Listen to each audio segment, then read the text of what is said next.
Dua जिंदाबाद tribal unity जिंदाबाद ছয় জনগোষ্ঠী জনজাতিকরণ বন্ধ করো ছয় জনগোষ্ঠী জনজাতিকরণ বন্ধ করো জনজাতির নামৰ ৰাজনীতি নচলিব জনজাতির নামৰ ৰাজনীতি নচলিব ট্রাইবেল ঐক্য জিন্দাবাদ ট্রাইবেল ঐক্য জিন্দাবাদ এই জড়িত চলিছে এই সংগ্রাম চলিছে এই জড়িত চলিছে এই সংগ্রাম চলিছে এই জড়িত চলিছে এই সংগ্রাম চলিছে ট্রাইবেল ইউনিটি ট্রাইবেল ইউনিটি जायनायाव सनापुरनि बे मिनि स्टेडियामाव विशाल ट्राइबेलनि जनजातिफोरनि माने रेलि बेयाव दिनै लानाय जादों आरो बे सोमावसारनाय हाबाफारियाव गासै ट्राइबेलनि आफादफोर फरायसा आरो जातीय आफाद आरो लोगोसेनो जोंनि ट्राइबेल साहित्य सभानि दैदेनगिरि बिबानगिरि बयबो बाहागो लादों प्राय 1 लाखनिबो बारा बेयाव आसामनि गोबां 6 शेड्युल अट'नमास काउन्सिल आरो गुबुन गुबुन ओनसोलनिफ्राय ट्राइबेल माहारि गुबुन गुबुन सुबुंफोरा फैनानै बाहागो लाफैदों दुलाराय ट्राइबेल माहारिया थोंजोङै जोङो मोनद' हारिनो एसटि होनायखौ अपोज खालायो आरो 2019 आव जाय बिलखौ राज्य सभायाव गेना खान्थिनि गेजेरजों RCI आव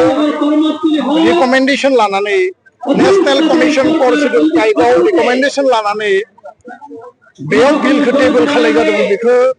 उइथड्र खालामनांगौ बेनिखायनो दाबि दैखांदों मोनद' हारिया गासै बिथिंजों जौगानाय मोनद' हारिनि सुबुं अनजिमाया गोबां आरो मोनद' हारिखौ गोदानै ट्राइबेल खालायोबा थाखानाय 45 लाख 14टा जि ट्राइबेल माहारिफोर दङ बिथांमोननि राजनैतिक संविधानिक आरो लोगोसेनो जोंनि पन्चायतनिफ्राय VCDC निफ्राय जेराव 6 शेड्युल दङ गाव सभानिफ्राय लानानै 3rd ग्रेड 4th ग्रेडनिफ्राय लानानै MCLA आरो जेनेरेल मेम्बारनिफ्राय लानानै एसेम्बलि आरो पार्लियामेन्टनिफ्राय लानानै गासैबो जोंनि राजनैतिक अधिकारा ध्वंस जागोन जोंनि स्कुल कलेज इउनिभार्सिटिनि एडमिशन मेडिकेल इन्जिनियारिंनि एडमिशन रिक्रुटमेन्टनि बेलायाव आरो लोगोसेनो जेराव जेराव UPSC APSC नि ट्राइबेलफोरा दिनै मोनसे मोननै सुबिदा मोनदोंमोन गासै बिथिङाव जोङो ध्वंस जागोन 45 लाखनि जायगायाव 1.5 कोटि मानसिखौ जाबसिननानै होयोबा जोंनि गासै बिथिंजों जोङो गोमालांगोन आरो बेखायनो कुनु बिनिमयाव कुनु कारनाव मोनद' हारिखौ एसटि खालामनायखौ आथिखालनि थाखानाय ट्राइबेलफोरा जोङो हास्थाया ट्राइबेला ओरैनो बिनानै मोननाय मुवा नङा बेसाद नङा ट्राइबेल जानो थाखाय कैरेक्टारिस्टिक्स नांगौ माने क्राइटेरिया नांगौ आरो बे क्राइटेरिया बे मोनद' हारिनियाव गैया फारसेथिं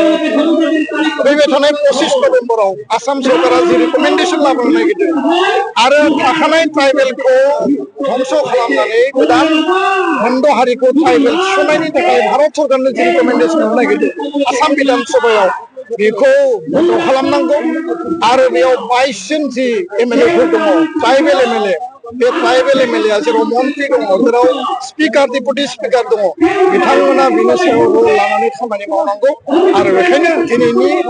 जे सुबुं अमा बे जास्ट मोनसे ट्रेलार आरो जुदि सरकारा जबरदस्ति खालायोबा क'क्राझाराव रेलि जागोन धेमाजियाव रेलि जागोन जुनायाव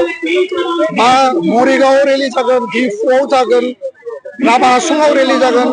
आपार आसामाव डिब्रुगड़आव रेलि जागोन जेरावबो ट्राइबेलनि सुबुं अमा आरो आन्दोलन सोमावसारनाया जागोन आरो शक्तिशाली स्ट्रं गणतान्त्रिक शान्तिपूर्ण आन्दोलन जागोन जों कुनु हारिनि हिंसा खालामा जों गिनाय लुबैया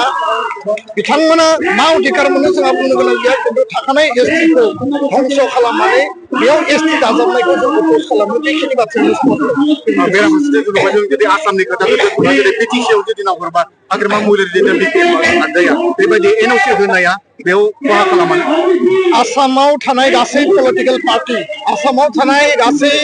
माने दल संगठनफ्रा बयबो मन्द हारिखौ एसटि जानायखौ लुबैयो आरो दिनै नाय साहा सानजा आसामाव जायफोरा दिनै एसटि नागिरदों बिथांमोना गावसोरखौनो बुंदों स्वर्गदेवनि फोलेर सोरगोनिफ्राय फैनाय हारि होननानै दा बेबायदियाव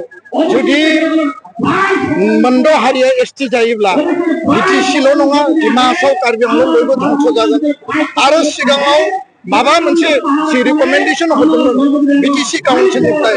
बे रिकमेन्डेसना जाहाथे खुनु कारनाव गोदानै जाफिना आरो बेखौ उइथड्र खालामनायनि खामानि मावनांगौ होननानै जों दाबि दैखाङो आरो जों खावलायो गोजोन्थों थोजासे एमएलए थासेयावबो खिन्थु दिनैनि बे बिलखौ माने रावबो माने दोनथ'नांगौ होननानै दाबि खालामाखै बे